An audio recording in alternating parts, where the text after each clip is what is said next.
Ahoj všichni, vítám vás u dalšího videa. Dneska se společně podíváme, jak už je asi na první pohled vidět, jak podle toho, co tady vidíte, a nebo podle názvu tohoto videa, tak se společně podíváme na Glock 48. Jdeme na to.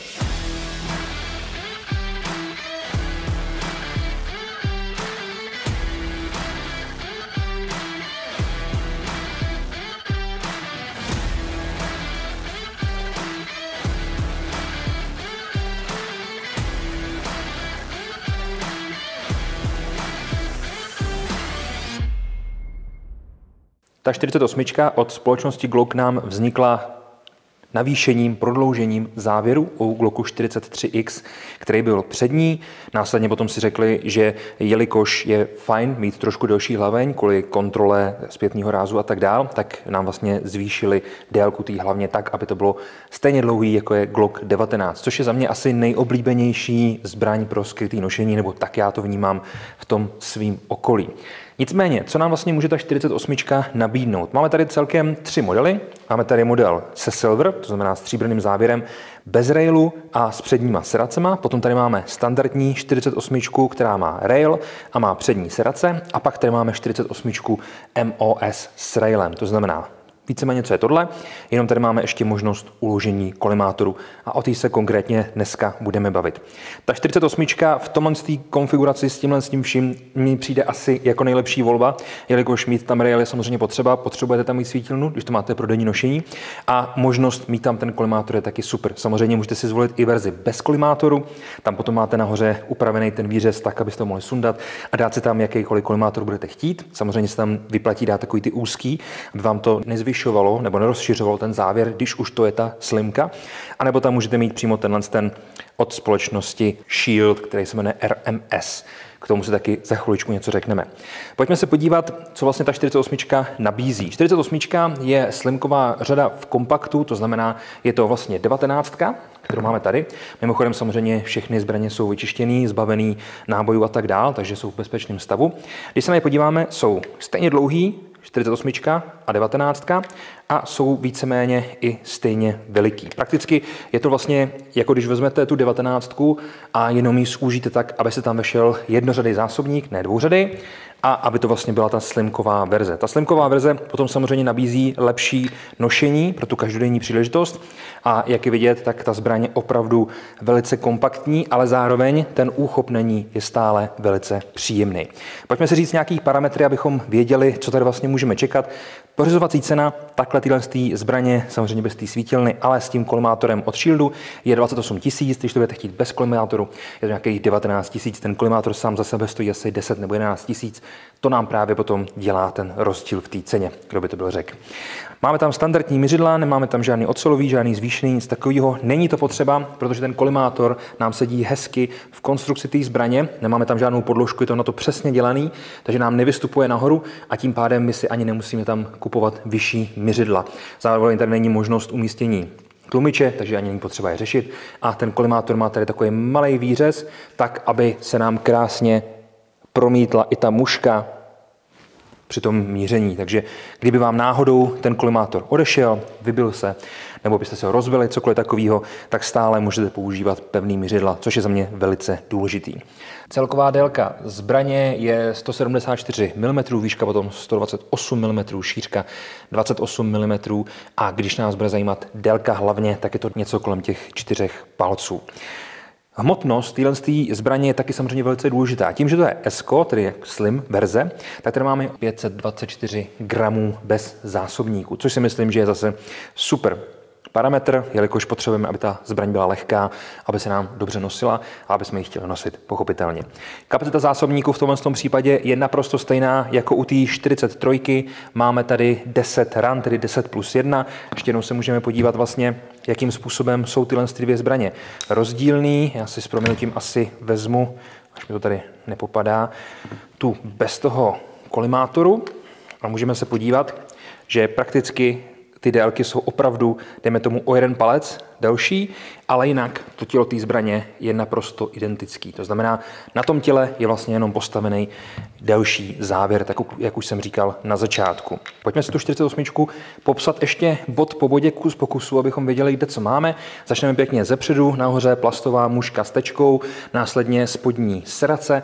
Když půjdeme dál po tom závěru, okýnko vyhazovač, nebo respektive vytahovač, vzadu zadní serace, nahoře právě ten kolimátor RMS Shield.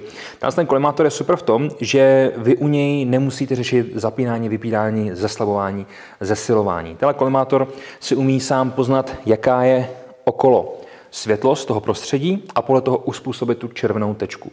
Což je super, jelikož když já to vytáhnu v noci, tak se nemusím bát, že tam budu mít obrovskou světlou tečku, která mě oslní a která mi bude zaclánět v tom výhledu skrz ten kolimátor, ale já vlastně úplně v pohodě tady budu mít malou tečku, která je dobře vidět, nicméně mě nijak neoslňuje, což je výborný. Zároveň se ten kolimátor nedá vypnout. Hodně lidí se na tohle ptá, jelikož se samozřejmě bojí, že se jim ten kolimátor bude vybíjet a tak dál.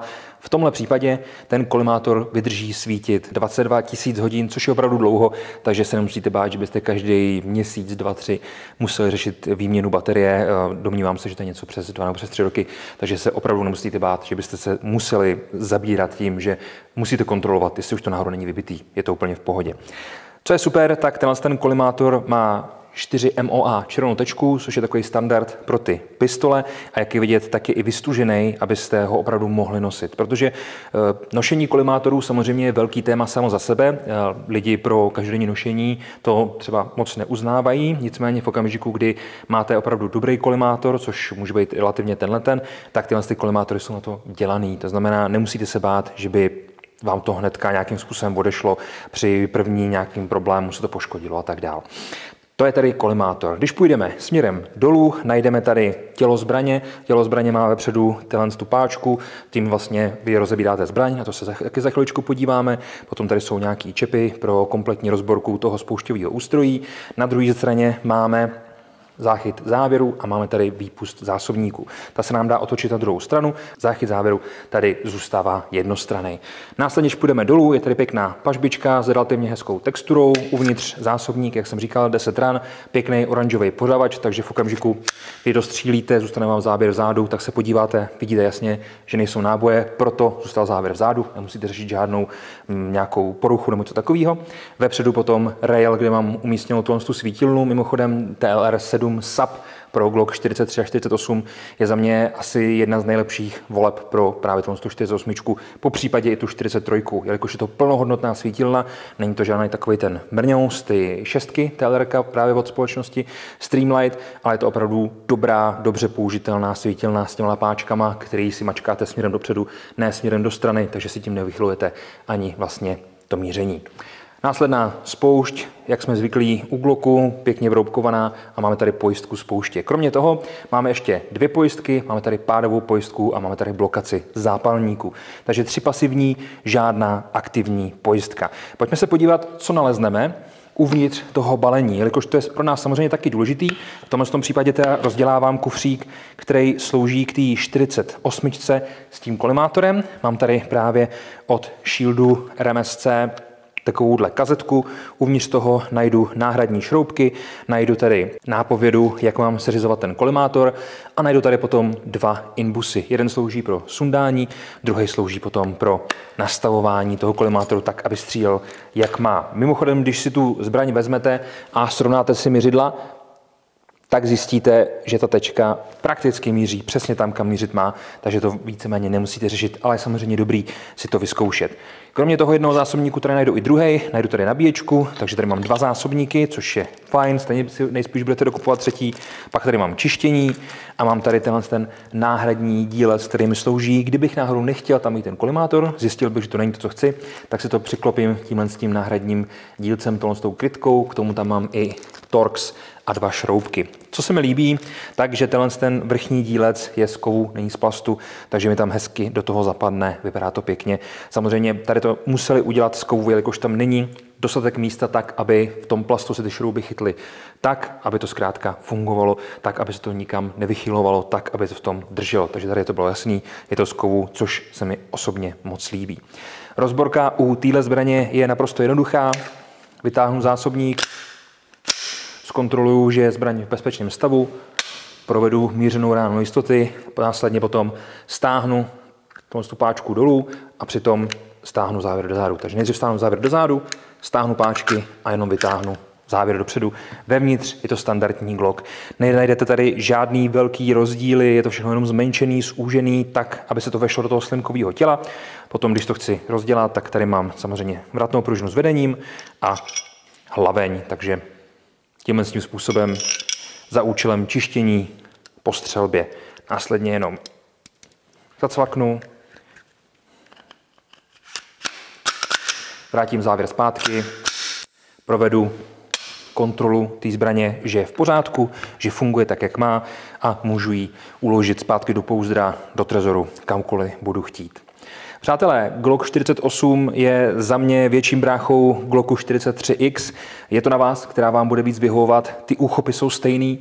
Jediný, čím to liší, tak je délka hlavně, což má vliv na přesnost, což má vliv na zpětný ráz, jelikož samozřejmě je tady trošku víc hmotnosti, kam se to může rozložit a ta kontrola toho zpětného rázu je tady trošičku lepší. Pochopitelně v okamžiku, kdy chcete nosit appendix, tak nejspíš půjdete po zbrani s co nejkratším závěrem, s co nejkratší hlavní, tak aby vám to tam nedělalo zkrátka bordel. Takže třeba se vydáte tou 43, ale za mě ta 48 je plnohodnotná, možná i o trošku lepší, pokud máte návyky na 19, tak to za mě, pro vás bude úplně v pohodě.